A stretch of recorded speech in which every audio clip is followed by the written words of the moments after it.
शलभ मणि जी देखिए, आप एक पत्रकार भी रहे हैं, आप एक विधायक हैं, आप अंडरस्टैंड कर रहे हैं, उनके लिए केस है, आपके लिए केस नहीं है, क्योंकि आपको उस जनता को जवाब देना है।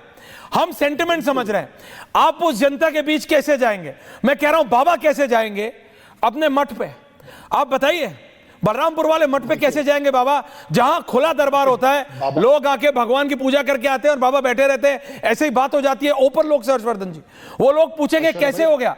तो आप पर अगर बाबा के विधायक ही ये बोलेंगे कि ये अफसरों के कमरे में हम ऐसे नहीं घुस सकते, तो कैसे होगा? नहीं कैसे मैं दोनों में फर्क बता रहा हूं जी, बताएं। अफसरों के लिए कोई केस जो है वो केस हो सकता है, हमारे लिए भावना। और आप कह रहे हैं बाबा कैसे जाएंगे? आज अगर बाबा उत्तर प्रदेश के मुख्यमंत्री नहीं होते और दिल्ली में मोदी जी और अमित शाह जी नहीं बैठे होते, तो ये छांगुर आपको लाल बत्ती में नजर आता। ये भी पॉसिबल भी जानते हैं, दिस इज ऑल्सो राइट में नजर आता। समाजवादी पार्टी की सरकार होती, कांग्रेस की सरकार होती, तो ये लाल बत्ती में नजर आता। जितना बड़ा रैकेट होता, जितना बड़ा का गिरोह होता, जितना बड़ा दंगाई होता, उसको सपा और कांग्रेस की सरकारों में मुख्यमंत्री आवास में भोजन कराया गया। आपको याद होगा कि मुजफ्फरनगर में जब दंगे हुए, जब जाट भाई मारे गए, दलित भाई, पिछड़े भाई वहां मारे गए, तो जो दंगों में शामिल आरोपी थे उनको लाके हेलीकॉप्टर से मुख्यमंत्री आवास से भोजन कराया गया, रोजा इफ्तारी उनकी कराई गई। तो आज उत्तर प्रदेश में भाजपा की सरकार है, योगी जी मुख्यमंत्री है, दिल्ली में मोदी जी और अमित शाह जी बैठे हैं, इसलिए छांगुर को जहन्नम जाना पड़ेगा। अभी भोगेगा, आप देखिएगा, ये दरिंदा अपने अंजाम तक पहुंचेगा, इसको फांसी दिलाने की मांग करेगी। लेकिन मैं ये आपकी बात मानता हूं कि जो जितना बड़ा गुंडा था उसके पास उतना बड़ा काफिला था। एक अतीक अहमद याद है सरवर साहब, उसका एक ही विजुअल है पूरे सोशल मीडिया पे, ये जो आजकल ये बन गए ना पॉडकास्ट, ये सब जो इन्फ्लुएंसर पॉडकास्टर टाइप वो यूज करते हैं। एक टोल नाके से 1300 गाड़ी निकली, 1300। जी हां, आप ठीक सुन रहे हैं, एक छोटे मोटे नहीं, नॉर्थ इंडिया के डीलरशिप के पास किसी एक कंपनी के 1300 गाड़ी एक टाइम पे रहती नहीं होगी। अतीक अहमद की 1300 गाड़ियां एक नाके से पार की थी, 1300। लोग कहते हैं इतना सपोर्ट था, लोग कहते हैं इतना। तो शलभ मणि इज नॉट रॉन्ग, शलभ मणि गलत नहीं कह रहे हैं जब ये कह रहे हैं कि अगर पहले की सरकारें होती तो क्या पता इसके पास लाल नीली बत्ती होती, आगे भी और पीछे भी। सरवर साहब, लेकिन इसमें तो सामने आना पड़ेगा ना, इसमें हिंदू मुसलमान नहीं हो सकता। इसमें यह नहीं बोल सकते कि क्योंकि बाबा हैं तो इसलिए वो छांगुर को पकड़ रहे हैं। इसमें धर्म मजहब के पीछे नहीं छुपा जा सकता। गलत तो गलत है सरवर साहब। रशीदी जी आ रहा हूं, रोहितन सरवर साहब।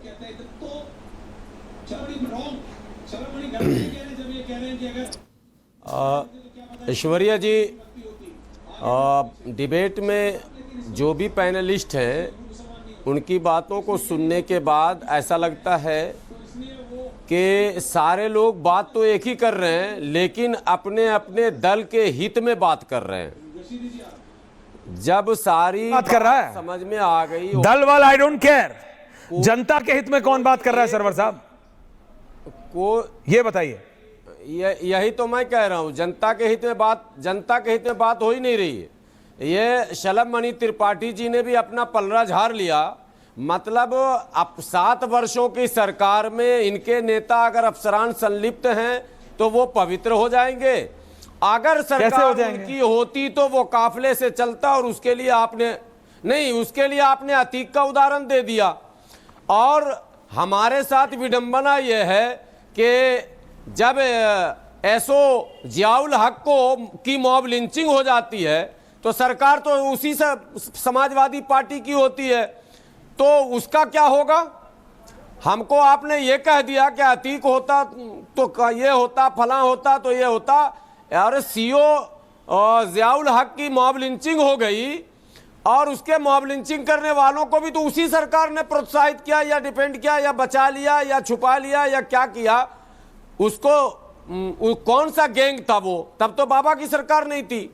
ये समाजवादी हो, कांग्रेस हो, भाजपा हो, केवल अपने दल के बचाव में पक्ष रखते हैं। मेरा सीधा सवाल है, कोई हिंदू मुसलमान नहीं, आप कार्रवाई कीजिए, हम समर्थन करते हैं। भारत में किसी ने यह बयान नहीं दिया कि छांगुर के साथ गलत हो रहा, लेकिन आप ये भी तो बताइए कि गलत जब इतने वर्षों से हो रहा था तो आप कहां थे? जब जब आप फंसते हैं, जब 5000 स्कूल यानी पाठशाला आपने बंद कर दिया और 7200 मधुशाला खोल दिया, जब आपत्तियां होने लगी तो छांगुर निकाल गया। इसका मतलब पालकर आपने ही रखा है, शलभ मणि जी समय पर इस्तेमाल करने के लिए आपने पाला रखा। सरवर साहब बोल रहे हैं छांगुर ये आपकी छत्र छाया में था, आगे भी ये आपकी कोई पार्टी आएगा। की छत्र छाया में था।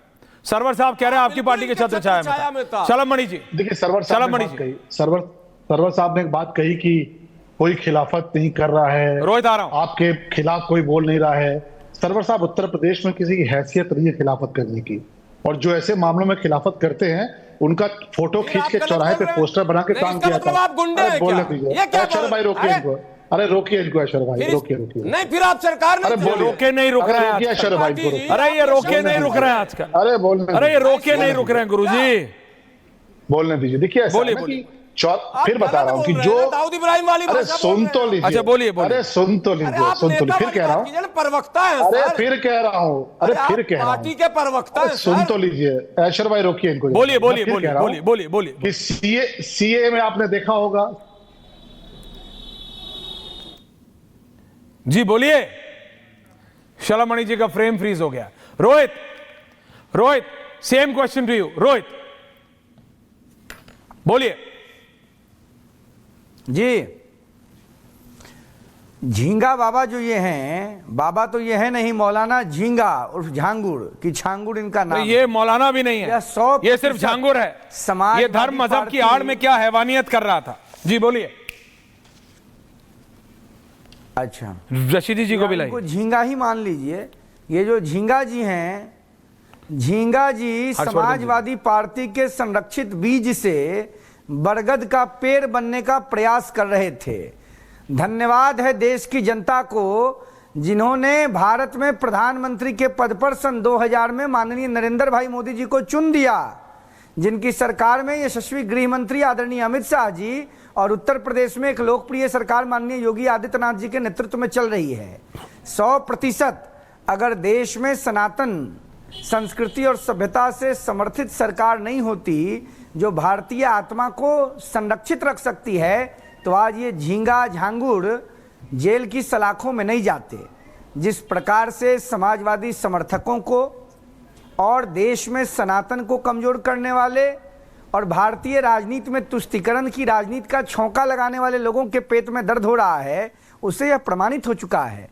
अरे साहब, देश को धर्म के आधार पर कितना बांटिएगा? इस देश की मूल आत्मा सनातन धर्म को मानने वाले लोगों की है, और आप इसी देश में रह के सन 1947 में देश का विभाजन धर्म के आधार पर हुआ।